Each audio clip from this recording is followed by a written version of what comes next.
Okay, I'm going to show you how to change a graphic for your party. I have made a custom graphic, 2000 by 1000, and looks like I may have overdone that. But anyways, this is a blank graphic for a Sqweee party. And what I'm going to do is I'm going to upload the face of the person who is hosting. So this would be you, all right?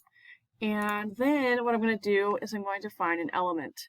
So the element that I want is this circle here, right? This frame.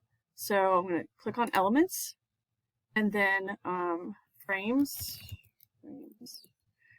This is the one I want. I'm going to put it over this. It fits practically perfectly, but I can always extend it. And then I'm going to leave that there. Go back to my uploads and her face right there. Watch this. Okay, whoops, delete. There we go. You see? Look at that. Ta-da! And then download.